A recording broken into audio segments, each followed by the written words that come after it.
Guys, today we're going to be talking about Lowrance idling tips. This is going to be done on Lake Eufaula in Alabama. And basically what I'm going to be looking for is a bunch of brush piles, it could be rocks, it could be laydowns, anything offshore that I think they're going to set up on. I have a tournament coming in the end of May. Right now is March, so I don't think there's going to be many fish on these brush piles that I've found so far. Some of them have had some. You can find some bait, but basically I just want to have a milk run of areas I can check in basically between 5 and 20 foot is what I'm looking for right now. So we'll get into it. I'll show you some areas to check, some high percentage areas, what a brush pile looks like, how I adjust my graphs, and all sorts of good things. So if you want to check them out, I'll be doing all this. I also have these done for other lakes. I've done Harris, Champlain, the Thousand Islands, a couple on Chickamauga. So there's plenty of them out there. If you go to my playlist, you'll see them. But let's get ready and get after them. Alright, so the first area we're going to be looking at, you can see I have the shading set up. This is the C map. It's a new chip coming out. I don't know the exact day when they are going to be, but I just got one from Lowrance the other day, so I'm really excited about this. You can do this awesome shading. I'll show you how to do that a little bit later, but how you can dial it all in. And then on the second screen, you can see I have my side scan, and then I have my down scan.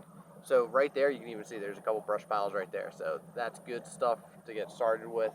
When I mark them, hit my button there, you guys will get these waypoints. So if you want to check them out yourself, you'll know exactly where they are. So I hit a tree. That's what I use for a brush pile.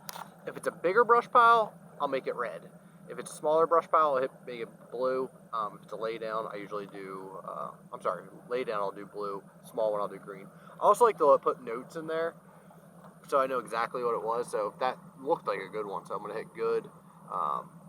And then see, we got the one there, and then there was one behind it. So I'm going to mark both of them same way, and now I have spots to come back to. When I come back, I'll be able to look on my map here, zoom in. You can see it's right on the edge of that creek channel. That could be a good spot. There's post-spawn fish that are working their way out of these creeks, heading back towards the main channel. We'll definitely use that sort of stuff.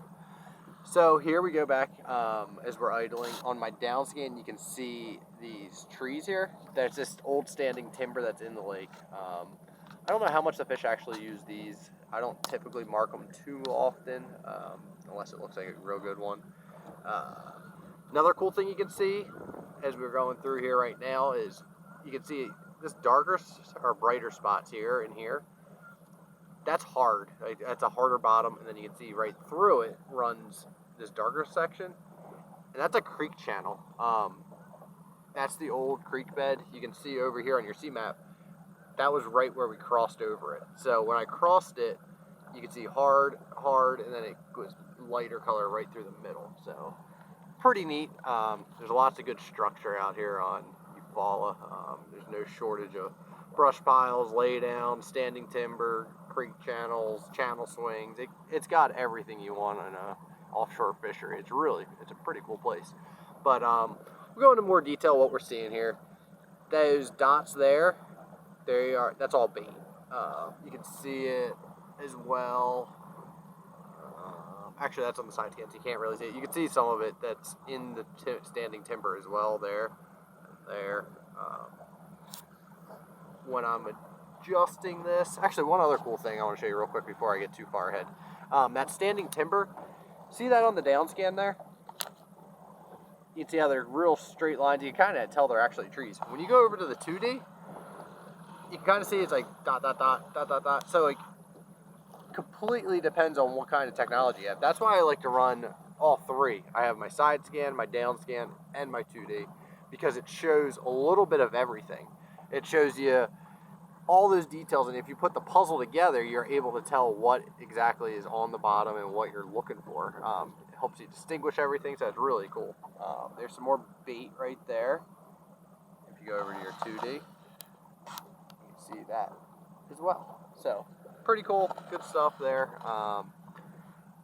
as we're working our way out of where are we at, we're in Sandy Creek. You can see they show an old submerged roadbed. I'm not seeing, it's not a real distinct one on my side scan. You can't really see it all that well. You can see out to the left there's a bunch of cypress trees. So that's just another thing I'll take a note of on that island there. I'll put a tree, I wrote cypress, that way I know exactly what is in that area. So when I come back, I believe the water level is going to come up. So it could be a player. I could go and flip those. I could go throw a swim bait around them, a rat, whatever I want to throw in there. See if there's any of them kind of moving up. But it just gives me some different ideas of how to go after these fish when I come back.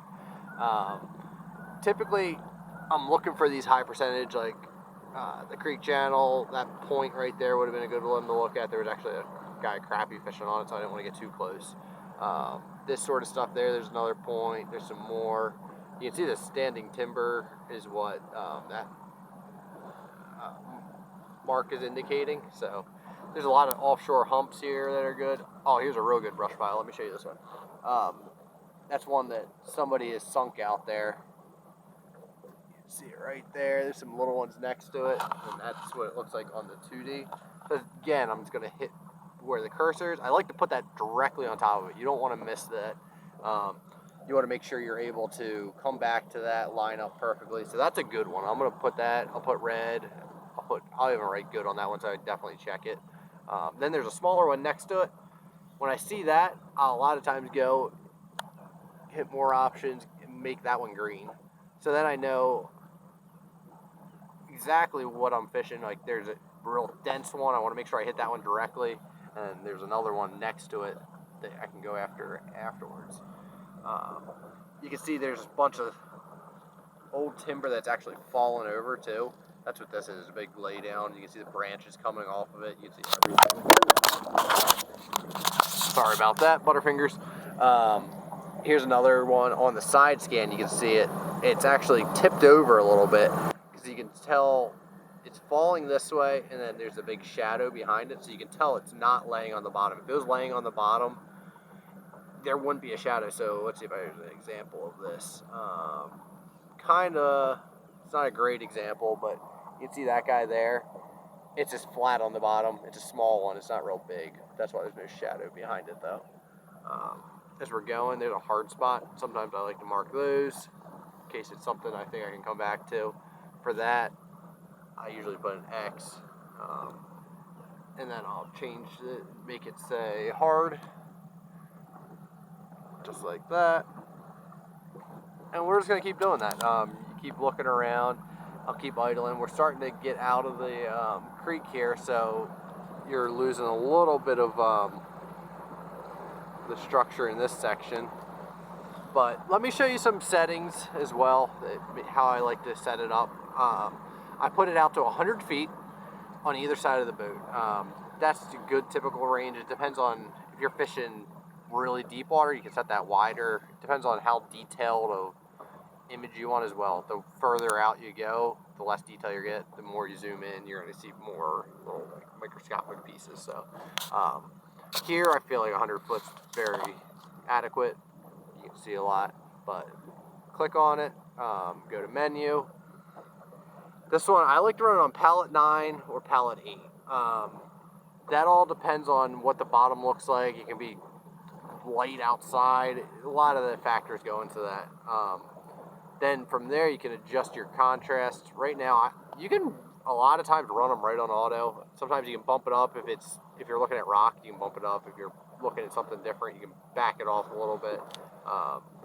That all just depends on what's down there, what you're trying to target. But you can clear that picture up. We don't have any structure really right here to show you an example of that yet. But once we get there, I'll do it. Go back to menu. If you show you this, same thing, color 9, palette 9, palette 8 I like as well. They're my two favorites. I jump back and forth. On my screen itself, I have my speed up there. I like to keep that usually between 3 and 4 miles per hour. Gives you a very good picture, very clear. You can see it has the structure depth, so it's the same as the down scan, which is If you go from the middle here, that's where my middle of my boat is. That's the bottom. That's shooting out the right side. That's shooting out the left side. So you just make sure you have all that set up correctly. Big thing is, sometimes you're going when you first install it, and if you go down, like my favorite thing to do is go find a seawall or like a bulkhead or something like that, and make sure this is correct. You don't want this to be flipped. There's a way, depending on the direction that you put your transducer on, you might have to flip your cursor or your image. Oops, hang on here. And that's just easy. You go to advanced, and there's one that says flip right and left. Mine, you had to click that on there, so that was the way to do it. Go back here. Let me show you what you can see. There's a little bit of structure out there, a couple pieces of wood or something like that. And you go to palette. I go over to 8. And you see how it stands out. It's a little bit different. So we're back to 9, 8. So you can kind of compare which one you like the most. There's another thing there. So 8. You get their green in there too. There's a lot of options. That's what's cool about Lowrance. But I think the blue right there really makes them stick out. Let's see if we can zoom in and see if we can tell. It's a tough one. I'm not 100% sure what that is, but when I don't know what something is, but it's a different bottom, that's a lot of times all that's key. You got to make sure you mark what's different. That's what the fish set up on. So I'll throw some X's on this, and I'll put a bunch of them on there, right on top of it. So that way when I make the casting angle, when I come back, I can really tell that I'm hitting it, making sure I'm right on top of it. But that's a big deal out here.